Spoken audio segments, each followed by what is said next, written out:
आज हम आपको राधा जी की बड़ी ही अद्भुत कहानी सुनाने जा रहा हूँ।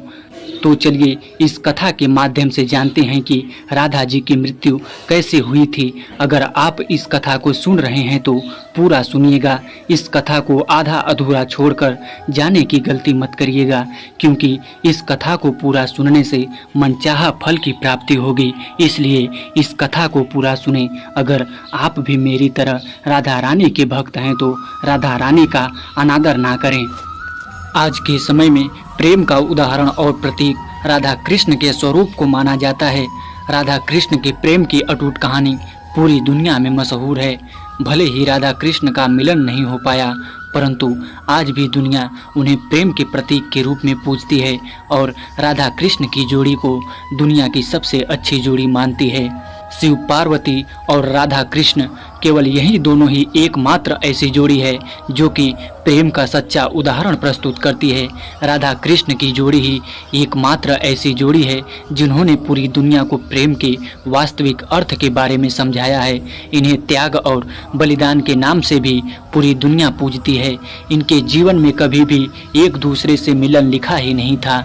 कृष्ण से वियोग के कारण राधा ने अपने आप को मृत्यु को समर्पित कर दिया। यदि आप जानना चाहते हैं कि राधा की मृत्यु कैसे हुई तो हमारे इस वीडियो के अंत तक जरूर बने रहें। तो आइए इसके बारे में जानते हैं।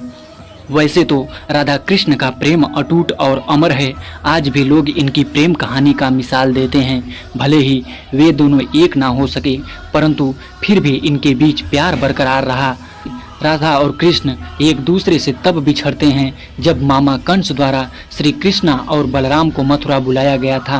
मथुरा जाने से पहले कृष्ण ने राधा से वादा किया था कि वे राधा से दोबारा मिलने जरूर आएंगे, परंतु वे अपने वादे को पूरा करने में असमर्थ रहे। कृष्ण जी राधा से दोबारा मिलने के लिए नहीं आ सके और उन दोनों का दोबारा मुलाकात ना हो सका। कृष्ण के मथुरा चले जाने के बाद पूरा वृंदावन सूना सा हो गया था। वृंदावन में खुशियों का अनुभव ही नहीं होता था। इसी दौरान कृष्ण की शादी रुक्मिणी से हो गई और वृंदावन श्री कृष्ण के चले जाने के बाद राधा की भी शादी आयन से हो गई। भले ही राधा कृष्ण की शादी किसी और से हुई, लेकिन इन दोनों का वास्तविक प्रेम हमेशा एक दूसरे के प्रति ही था। इन दोनों का प्रेम हमेशा के लिए अमर और अटूट हो गया। इसी कारण आज के समय में प्रेम की मिसाल देने के लिए राधा और कृष्ण की जोड़ी को जरूर याद किया जाता है। यदि राधा की मृत्यु कैसे हुई के बारे में बात करें तो इसका उल्लेख पुराणों में देखने को मिलता है। पुराणों में राधा कृष्ण के मिलन से लेकर के वियोग तक की कहानी देखने को मिलती है। कृष्ण से बिछड़ने के बाद राधा का जीवन अधूरा हो गया था।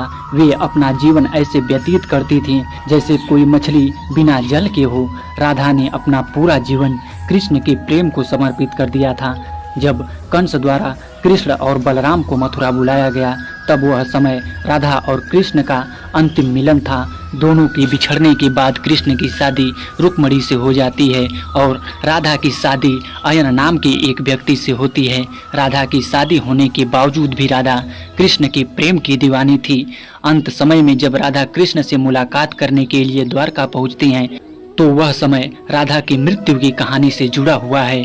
जब राधा कृष्ण से मिलती हैं तब वे भावुक हो जाती हैं और कृष्ण को बांसुरी बजाने की आज्ञा देती हैं। इसी तरह राधा कृष्ण के साथ द्वारका में गुप्त तरीके से रहने लगती हैं, परंतु एक दिन राधा कृष्ण से दूर जाने का निर्णय लेती हैं, क्योंकि राधा को ऐसा लगता था कि कृष्ण के हृदय में अपना पुनः स्थान स्थापित करने के लिए उनसे दूर जाना ही बेहतर होगा। इसी विचारधारा के कारण राधा कृष्ण से दूर किसी जंगल में चली जाती हैं और कृष्ण को भी आवाज लगाकर बुलाती हैं। वह समय उन दोनों के मिलन का अंतिम समय होता है। एक दूसरे से बातचीत करते हुए कृष्ण राधा को अपनी इच्छा व्यक्त करने के लिए बोलते हैं, यानी कि कुछ मांगने के लिए कहते हैं। तब राधा कृष्ण से बांसुरी बजाने की मांग करती हैं। फिर कृष्ण राधा की बात को मानते हुए बहुत ही मधुर बांसुरी की धुन बजाते हैं।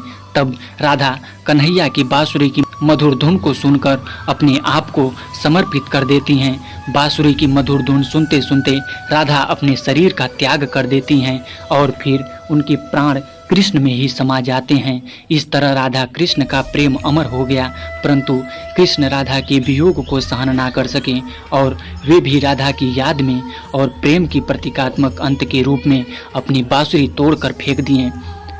बांसुरी का त्याग करने के बाद पूरे जीवन भर कृष्ण बांसुरी या फिर कोई अन्य वादक यंत्र का उपयोग नहीं किए। इस तरह से पुराणों में राधा की मृत्यु का उल्लेख किया गया है।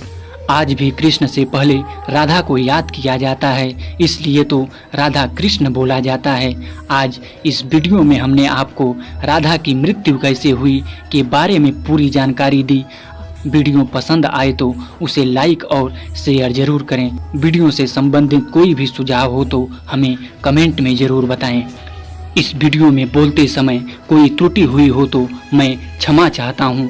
उम्मीद है आप सभी को ये वीडियो अच्छी लगी होगी। अगर आप राधा रानी के सच्चे भक्त हैं तो चैनल को सब्सक्राइब करके वीडियो को लाइक करके कमेंट में राधा रानी जरूर लिखें।